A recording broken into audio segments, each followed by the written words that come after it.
Hello and welcome to the Transfers podcast powered by FootballTransfers.com, where we bring you news, insight and analysis on that most important of the least important things, football.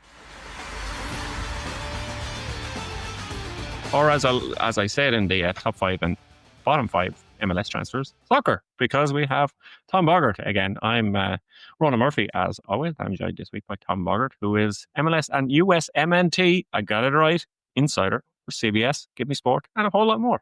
Yeah, welcome to the show again, Tom. Thank you for having me. It's been a pleasure now to be on a second time.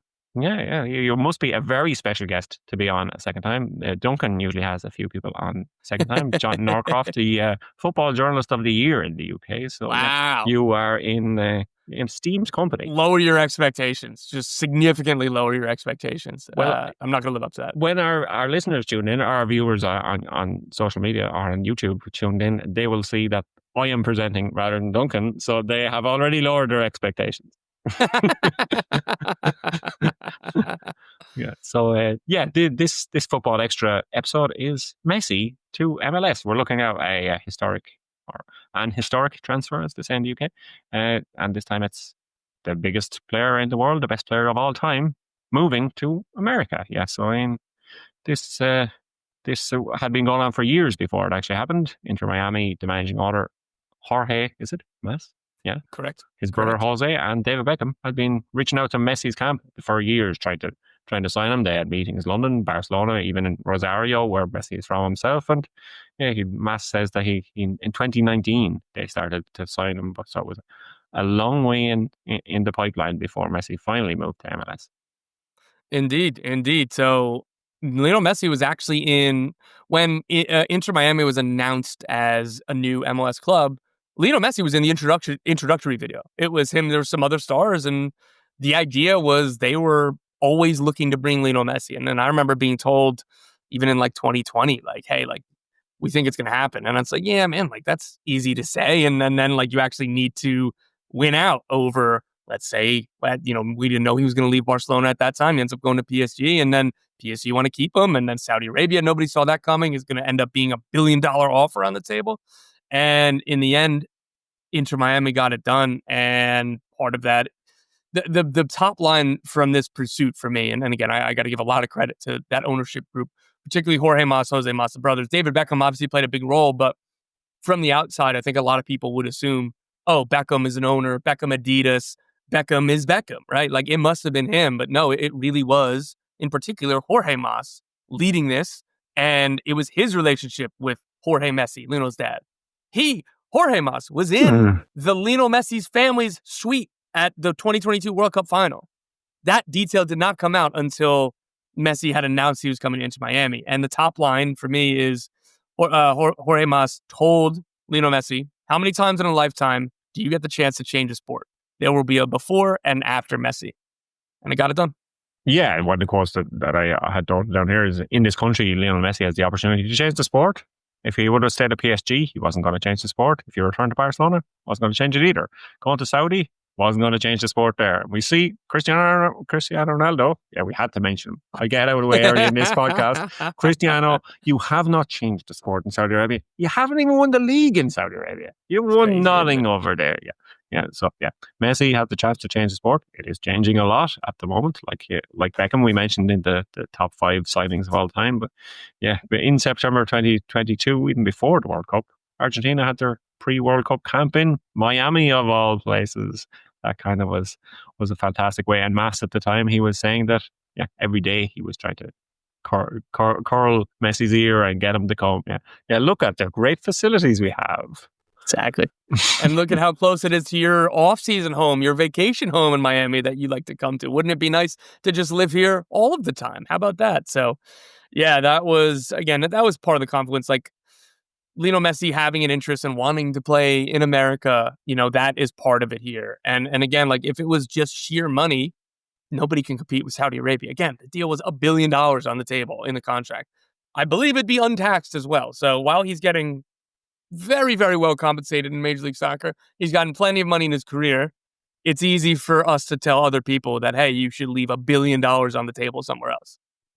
Yeah, I'm not sure I could leave $1 billion on the table. Those tables are not open to me currently. Maybe No. after a few more podcasts like this, we'll see how things go. Yeah, so obviously that bid, that offer from Saudi Arabia was so big. MLS had to make somewhat of an offer. They had to put money on the table. Mm-hmm. Maybe that was never there before. And yeah, I think Inter Miami had to wrangle some sponsors, some people in. So yeah, Adidas, as you call them, Adidas as they're called over here. Yeah, the Fanatics. I think they're a sportswear company. Yep. Yeah, and the kits and everything else. Yeah, and Apple as well, which is what the league, where you watch the league, both in America and across the globe, and all of that had to be pre-negotiated, pre-agreed, and as well as he has a pre-arranged valuation for him to buy, I believe, 5% of Inter Miami and become a minority owner alongside Beckham in Jorge Mas, Jose Mas, with that group. It had to be pre-agreed, and like immediately, obviously, the club's value went up the day he signed and the day he was official. So those conversations had happened leading up to it, and that's another reason why it had to be so under wraps. And Jorge Mas is a showman, man. Like, people in America will know, people in Miami in particular, he's a character and he's a lot of fun and he dreams big. He says a lot of big stuff too that it doesn't come true. Maybe I wouldn't say isn't true. And even Jorge Mas was able to keep this under wraps. Even Jorge Mas wasn't talking about, hey, I'm in Lionel Messi's family suite at the World Cup final.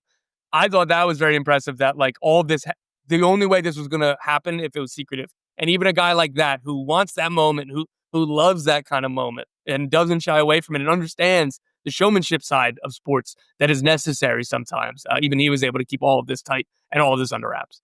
Yeah, so Mas obviously a big figure in the move, and for our listeners and viewers who don't know who he is outside of soccer, football, yeah, what does he do apart from Inter Miami? So he runs like a tech company in Miami. His father is this like he was in exile from Cuba, and that is obviously such an important part of the culture and the demographics in Miami. And again, Jorge Mas is local legend, local business leader, local guy. Like, you know, the baseball team, the Miami Marlins, were put up for sale. Jorge Mas was bidding on that. Like, Jorge Mas getting Inter Miami, like, it's his money at the end of the day. Like, David Beckham is very, very wealthy, but he's not the majority owner. He's the minority owner of this club. So Jorge Mas is more of a well-known figure around some American sports, and particularly within Miami.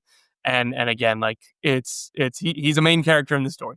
Yeah. Local guy come good, and everyone cheers him on. Usually, I suppose there always be some kind of feedback, but yeah, that happens. You mentioned how the value changed, and yeah, in 2022, before Messi came, Sportico had valued Inter Miami at $585 million, which is a lot of money. Yeah, but now they have it at over $1.5 billion. So he's tripled the price since he's arrived. So yeah, not a bad bit of business for Jorge Mas. It's another one he can add to his resume. I agree, and then again, like, just the Messi mania that surrounded that summer of 23. Of, first of all, is he going to come? Is he not going to come? Like, I remember, I was like, dude, I just don't know how he turned down that money from Saudi. Like, I get it, man. Like, I hope that he doesn't, but you know, it's difficult. So even when Lionel Messi was about to do the broadcast for a joint interview where he ultimately announced, I'm coming to Miami, Miami were watching that, like, not totally sure. Like, they knew that he had called them that morning, but it's like, even the days leading up to that, it was like, oh my God, what's he going to say? And like, the contract wasn't really signed at that point, or at least like the iron, like the little details that. So as like Miami are celebrating, they're like, all right, we need to get this contract sealed and finalized and done. Like, we know he's coming. He's not going to go back on his word, but like, hey, like, let's not pop all the champagne bottles yet. Like, let's get this done. And then from that entire whirlwind, it's like, who's coming? It's like, oh, Busquets and Alba, and that starts to come to fruition. When is he going to debut? Like, he's had such a long season with Argentina and PSG and everything. And then it's like, ooh, like, he's going to start training, and this first game against Liga MX's club, Mexican team, Cruz Azul, is he going to be able to play? Like, I don't know. Oh, he's named him on the bench. And then the first game, he comes in and leads a comeback, including a stoppage time free kick winner. Is just unbelievable. Yeah. The hype and furore around that game was obviously incredible. There was a Messi cam on TikTok, which followed his every move for Obviously for not 90 minutes because he wasn't on the field for 90 minutes, but it probably No. followed his every move while he was sitting on the bench. Everything he did was camera. You could watch the Messi cam, and then obviously scored that incredible free kick. He got 9 goals in his first 6 games, and they won the League's Cup, Miami's first trophy. So, cha-ching! He's not just the best player in the world, but he's showing he's the best player in the world on the pitch too. Exactly, and he came into a team that obviously they were preparing to sign Messi and keep up as much flexibility in the salary cap league that is Major League Soccer, where like to sign Busquets and Alba, you have to leave space to do that. So the team was bad the first half of the season, rightly so, and understandably so. So the team had to come together quickly. Tata Martino had only just been hired a little bit before. Phil Neville was the manager. He got sacked before Messi came. Phil is the manager of Portland Timbers. He's doing well, still in MLS.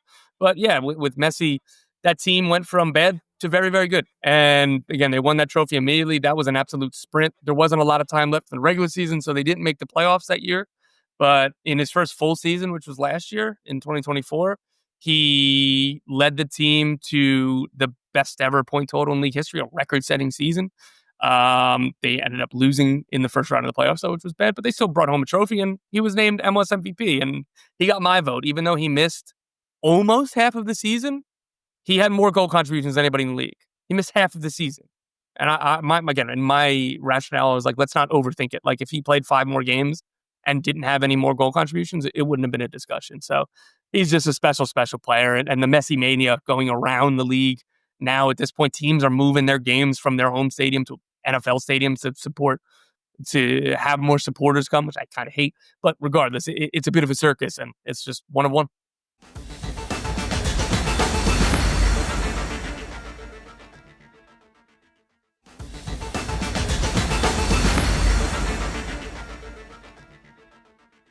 The Transfers podcast is running an audience survey at the moment. If you have a few minutes to fill it in, please do, and give us your thoughts on the show and guide us in ways in which we can improve it and bring you better content going forward. The link is in the show notes and also on our social media platforms.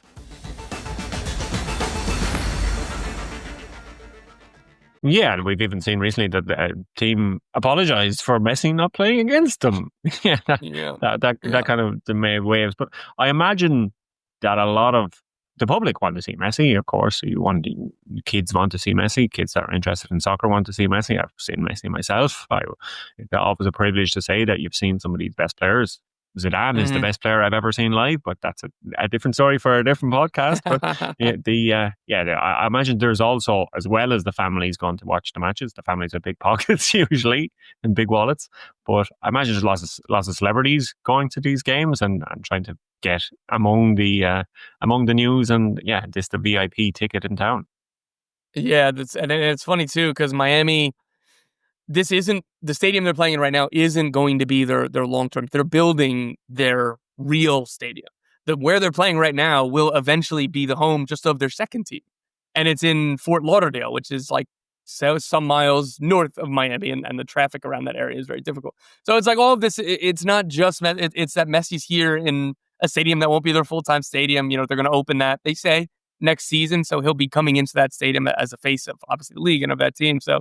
It's a unique experience. Like, they have like the luxury suites kind of down by the field. So right next to the bench, you can see like Serena Williams or like Patrick Mahomes, or like LeBron James was there last year. Like all this, obviously David Beckham, like his is right next to the bench. So it's it reminds me more of like an NBA game than an MLS game. And like, again, those things are part of the culture. Those things are part of the game day experience, that like why people care and are looking. So it really shows that it's big time, and that's been a lot of fun too. Yes, the Showtime era of the LA Lakers brought to Miami. Yeah. So a little bit of that. Yeah. So one of the people that I've seen that gave a quote, Chad Ochocinco, who was a very flamboyant American footballer for people who don't know. Yeah. His name Ochocinco, 85 after his jersey number. He changed his surname. That kind of tells you all you need to know about this guy. Yeah. So there's an interesting quote I saw from him. He said the Messi effect has been awesome. It's been very awesome from a global aspect. Having Messi here in the States and being able to grow the game as much as we've been trying to grow the game, make it popular here. being that we have so many different sports, obviously, especially for me, not having to travel to Spain anymore to watch him play has been a joy. Yeah, so you get to see the best player in the world on your doorstep. You could be next to Serena Williams yourself in the stands watching him. Who knows? But yeah, the Messi experience is like no other experience in town. It's an event on itself, but he's also pretty good in the league. That's the thing, that like he's marrying all this hype and all this other stuff with he's still the best player in the league, and last year still one of the best players in the world. Obviously, he's at a post-prime stage of his career. He's still the key player for Argentina national team, right? Like it's not some of these other names that have come at the end of their career, and like timeline wise, yes, he's not in the middle of his prime like he is. This is, as time goes, yes, more the end, or probably will be the end. This should be his last club, but he's still at the top of the game. Again, maybe not quite the same as exactly when he came, right off winning the World Cup with Argentina, but like again, that he was in MLS 6 months later after doing that. It's still somebody that is one of, if not the best player in the world. Yeah. When he came, he just won the World Cup, like I said. He just won a record 8 Ballon d'Or. So technically, he was the best player in the world that year. Yep. That's what everybody around the world voted. The voters voted. So he was the best player in the world at the time. So they signed him, and he became the first ever soccer player to win Time Athlete of the Year. So yeah, we kind of doing so much for soccer as a whole. Inter Miami as well. They gained over 15 million Instagram followers in the 4 months after he signed. Became the 4th most followed US sports team on Instagram, more than any team in the NHL. No surprise there. MLB, maybe no surprise there too. But he's more than any NFL team, which is kind of incredible, because considering that's America's pastime, watching Dallas Cowboys on Christmas Day on Thanksgiving. But yeah, the top 3 all basketball teams: Golden State Warriors, LA Lakers, Cleveland Cavaliers.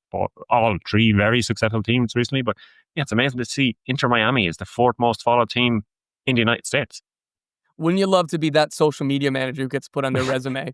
I single-handedly increased our social media footprint by 1 billion %, and just leave out details. Maybe the next job interview you go to, you make sure that it's not somebody who follows sports, and you're gonna get yourself a big raise. So the Messi Effect, helping the little people out there. Yeah, he's probably working in some sort of financial firm now that knows nothing about soccer, and and it doesn't really matter what kind of social media they put out, but the salary he's getting is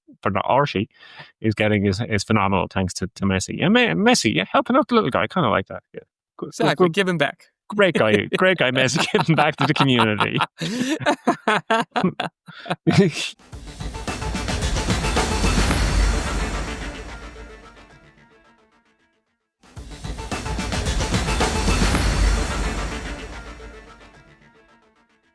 Other news that we have to bring you is that we have YouTube membership. As many of our listeners will know, that you can also watch us on YouTube. Now you can become a member and get special treats for yourself. So if you want to sign up for that, please do. And we'd love your support, and we always love your support listening and watching. It keeps us going and keeps us entertained.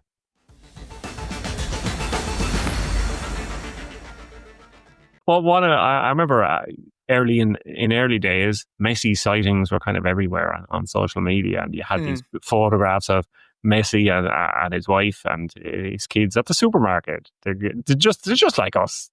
These are just normal guys like us. So yeah, to kind of probably surreal that someone like this is now in Fort Lauderdale and Miami. It's I have to remind myself too, because like you get so lost in the micro, and there's obviously like a lot of hardcore fans of other MLS clubs who love to hate on Miami and Messi. So it's become a thing. Oh, he's complaining at the referees, or the league is like giving him, and then so some of that happens, and then to take a step back and be like, Lionel Messi, Sergio Busquets, Luis Suarez, and Jordi Alba play for Inter Miami in Major League Soccer. This is a team that the year prior had, Rodolfo Pizarro and Ryan Shawcross. Like it's like, okay, like let's not get too nitpicky on everything and too lost in the weeds here of like, my God, like this is incredible.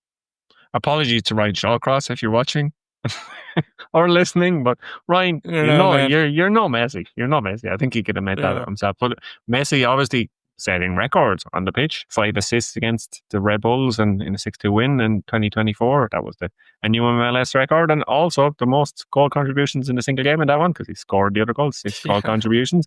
He got a hat-trick in the last game of the season last season and became Inter Miami's all-time leading goal scorer. And obviously, like you said, you voted for him as MLS MVP. I assume that's because Robbie Keane's retired from playing. He had 36 goal contributions in under 1,500 minutes. 36 goal contributions in under 1,500 minutes. He's an alien. Yeah, that's kind of like what Darwin Núñez when he signed for Liverpool first. They were saying how many goals and assists he was providing every minute. But with Messi, it's not chaotic. It's probably chaotic off the pitch. But yes, it is. Yeah. So you have any interesting stories of Messi mania, or do you see anything up front? Anyone fainting like the Beatles when they arrived and played Ed Sullivan? Thankfully not. So not the game in which he had the 6 goal contributions, but his first Major League Soccer game, regular season game, was against the Red Bulls in New Jersey. And that's where I'm from. That's where I live. So I went to go cover it. And again, he had already played for Miami, but the competition was Leagues Cup. So it was just going to be his first league game. And it was like, they have to rest him at some point. He can't be playing every 3-4 days, coming off no preseason, coming off this monster of a 12 to 18 months that he had. And he ends up starting from the bench that game. The crowd, there's more Messi jerseys than anything else, and it's not even close. You barely see the red of the New York Red Bulls in the crowd. And I was working for The Athletic at the time, and my boss was like, go walk the concourse and just ask people how they feel about him not starting. And like everyone's like, I paid $600 for this ticket. I don't care. It's fine. I just hope that he comes in at all. He comes in off the bench, and the crowd goes crazy. And it's one of his first involvements was just this incredible kind of no-look-ish type of outside of the foot through ball, and then he follows the pass and gets a tap, and it was just like this iconic Lionel Messi goal that, even when he starts on the bench, and even when he's tired, and even when all these matches piled up, he still has this moment of like, oh my God, there's nobody else in the world that's doing this. Yeah, so it was worth the $600 for that family in the end. I will say there was a lot of people who was just like, I'd say, hey, can I ask you a few questions for a story? And they're like, yeah, sure. And then I'd be like, okay, what's your name? And they'll be like, eh. I was like, what is so secret about it? Did you not tell people how much you spent on it? I was like, you could have just said no to this interview. That's about it. Yeah, but maybe it's okay to spend it on other sports, but soccer, yes, because tough to explain. Yeah, I've seen some of the prices for the Dublin game coming up and the London games in the NFL, and they're not cheap. But I'm gonna try and get a ticket all the same. Yeah. Godspeed. So, yeah. Fingers crossed. But yeah, you see it even here. There's actually kids on that play on the same soccer team and the same Gaelic football team and same hurling team, and they're wearing the different kits, the different jerseys to training. Liverpool is a very common one here because of their close proximity and their success. But probably after that, Messi 10 kits, Inter Miami kits, you see them everywhere, even in Ireland. That's incredible. It's just crazy. And at the time when Messi signed the Messi 10 pink kit, was Adidas or Adidas in the US couldn't keep up with the demand for the jerseys. They, on the MLS store, they reported that 89% of the buyers of Messi 10 kits were first-time customers, so that's all newcomers to MLS in America. And if you look at the stats worldwide, they play out.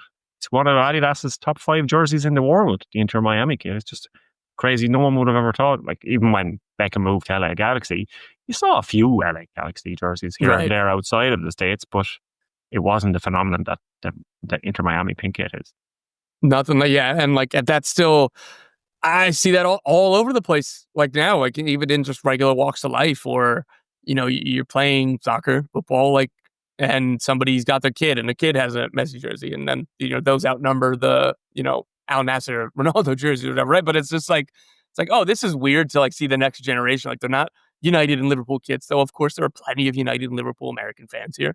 But just to see so many kids with like Messi kits, it's just like still surreal. It's like there used to be this thing where like people would go to Disney World and be like, I'm going to count the soccer jerseys and see if there's any American jerseys. Like it's always going to be international, and that count has been dominated now by Messi jerseys.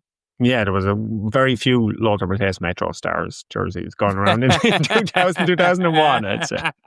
I need to find one. That would be a good retro. Yeah, it'd be good retro nice to piece. hang on the wall when you're doing video podcasts. So yeah, so the co-president of Inter Miami, Xavier Asensi, yeah, he had a quote there just a few months ago. For MLS, there's a before and an after Messi. He has changed everything. People can be from any team, but they go to the field to see Messi. He is the only example comparable to Jordan. So would you say he's the Michael Jordan of MLS? No, you got to win more trophies for that. But it's not an analogous same comparison, just because like it's not like Michael Jordan was going to go play basketball in China or England or Spain or whatever, right? Like so. Barcelona have a pretty good basketball team. They could have went there. They do. So when he played baseball for 2 years, took a break during his career. Exactly. Yeah. Maybe that's Messi's next thing. Maybe this is what the president was hinting at. Maybe he's going to try another sport. It's one to keep an eye on. Probably not likely, but one to keep an eye on. Yeah, so this season, he's continuing to be Messi. He became the fastest player in MLS history to reach 40 career goals in the league. And yeah, he was the face of Apple TV during the Super Bowl, so the biggest TV event in America. There you go. Messi's there. Yeah, that was a pretty cool commercial. I enjoyed that. Yeah. So I hope you enjoyed our Transfers podcast. It's extra. I thank you very much for your time this evening, Tom.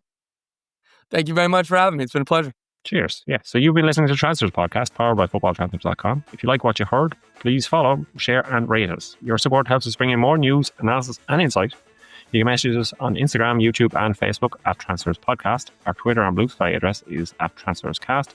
Tom is on Twitter and Blue Sky at Tom Bogert, and I'm on Twitter at Paul, Blue Sky at Ronan Murphy, and our production is by Mark Hoffield, as always. Thanks very much, Mark. We love you. At Pro Podcast Production, and music by Mark Hoffield and David L. Stay safe, be well, and thank you for listening. We did the transfer window. Ian McGarry, who left us and wasn't known for a couple of years. Duncan was old. Now he's back with a new show. It's called The Transfers. It's where everyone's gonna go. The transfers, the transfers, the transfers. Where everyone's gonna go. Where everyone's gonna go. The transfers, the transfers, the transfers. Where everyone's gonna go.